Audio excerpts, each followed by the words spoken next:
परमेश्वर के धन्य नाम की महिमा हो। प्रभात मनन के सत्र 1276 में आप सभी का बहुत ही विनम्रता के साथ स्वागत करता हूं।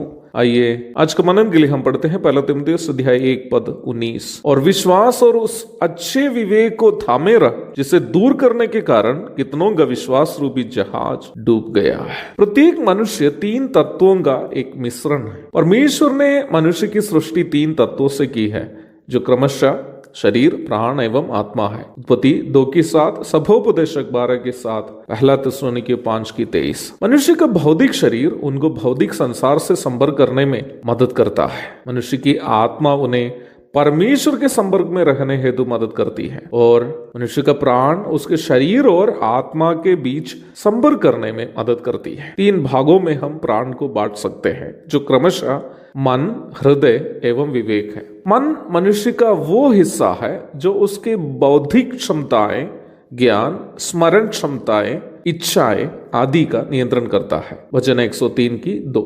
हृदय यद्यपि शरीर के एक अंग भी क्यों न हो, धार्मिक तथा मनोवैज्ञानिक ग्रंथों में हृदय शब्द को मनुष्य शरीर के केंद्र भाग को दर्शाने के लिए इस्तेमाल किया है, जहां से मनुष्य की एहसास एवं भावनाएं उत्पन्न होती है। औरों के प्रति प्रेम, नफरत, आराधना आदि शरीर के इस हिस्से से ही उत्पन्न होती है, जिसका सटीक स्थान आज भी अज्ञात है। प्राण के तीसरे हिस्से को विवेक अथवा कॉन्शियंस कहते हैं। सही और गलत को पहचानने की विशेष क्षमता परमेश्वर के द्वारा इसी हिस्से को दिया है। व्यक्ति अपना अस्तित्व, सामाजिक कानून, व्यवस्थाएं आदि की पहचान विवेक की मदद से करता है। समाज में प्रचलित नियम, व्यवस्थाएं, सभ्यताएं, मूल्य आदि के अनुसार अपना जीवन को जीने के लिए प्रत्येक मनुष्य को उसका विवेक मदद करता है। यदि वो मनुष्य समाज में उपलब्ध धार्मिक व्यवस्थितियों के खिलाफ कुछ करता है,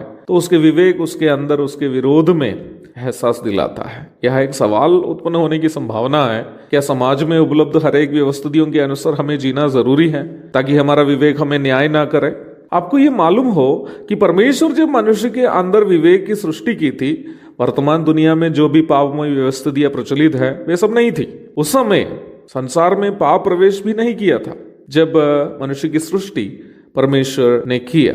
इसका मतलब व्यवस्थितियों को या परिस्थितियों को तोलने हेतु विवेक का मापदंड वर्तमान की व्यवस्थितियां नहीं है, बल्कि संसार में पाप प्रवेश करने के पूर्व की व्यवस्थिति है। हाँ, ये बात हम इनकार नहीं कर सकते हैं कि पाप से प्रदूषित संसार और पाप से प्रदूषित शरीर का प्रभाव निश्चित रूप में मनुष्य के मन, हृदय और वैसे ही उसके विवेक पर भी है। इसलिए वर्तमान संसार के लोगों के बारे में बाइबल कहती है कि उनका निर्बुद्धि मन अंधेरा हो गया, रोमी 1:21। और यही पर विश्वासियों की अर्थात यीशु मसीह को ग्रहण किए हुए लोगों की मदद के लिए परमेश्वर का वचन और पवित्र आत्मा आते हैं। परमेश्वर का वचन हमें जब परमेश्वर के पवित्रता के स्तर के बारे में सिखाता है, पवित्र आत्मा हमें हमारी आवश्यकता के अनुसार उन वचनों को याद दिलाता है।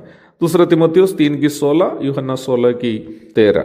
इस प्रकार विश्वासी के विवेक को पवित्र आत्मा की मदद मिलती है, ताकि विवेक विश्वासी को वचन के अनुसार सही और गलत की पहचान दे। हमारे आत्मिक जीवन और सेवकाई का हमें एक दिन मसीह के न्यायासन के सामने हिसाब देना है। 2 कुरिन्थियों 5:10। वहां हमारे भले और बुरे कामों का बदला हम प्रभु से पाएंगे। अवश्य याद रखिए प्यारों, प्रभु जब हमारे जीवन और सेवा का प्रतिफल देते समय यह देखकर प्रतिफल नहीं देंगे कि हमने औरों के सामने क्या दिखाया है, बल्कि हमारे मनों को जांचकर उसके अनुसार हमें वो प्रतिफल देगा। 1 कुरिन्थी 4:5। हम कितनी सेवा की है उससे बढ़कर किस मानसिकता से की है उसका महत्व होगा। क्या हमारा लक्ष्य प्रभु की महिमा थी या अपनी महिमा? क्या हमारा लक्ष्य औरों को प्रभु के करीब लाना था या संसार में अपनी सुख सुविधाओं को बढ़ाना था? प्यारो, ये बात मत भूलिएगा, हम सब जैसे ही प्रभु के आगमन के दरमियान यहाँ से उठा लिए जाएंगे, मसीह के न्यायासन के आगे खड़े होने वाले हैं।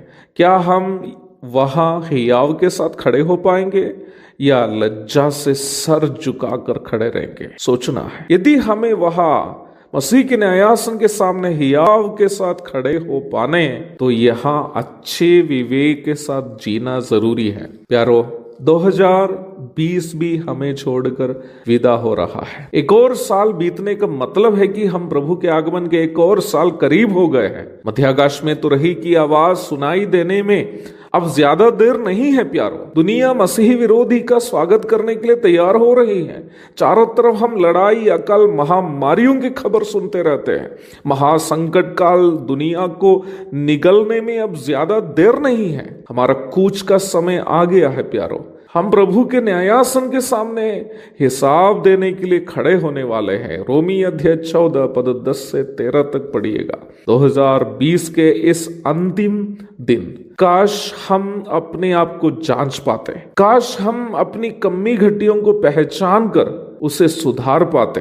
बीते साल जो कमी घटिया हुई है उसके लिए हम प्रभु से माफी मांग पाते। मेरे प्यारो, यही मेरी प्रार्थना है कि हम पश्चाताप करके एक नया साल की ओर प्रवेश कर पाए। आप सभी को नववर्ष की अग्रिम शुभकामनाएं देते हुए आज का मनन का मैं यहाँ पूर्ण विराम देता हूँ। प्रभु के धन्य नाम की महिमा हो। मारानाथा, हमारा प्रभु आने वाला है। आमीन।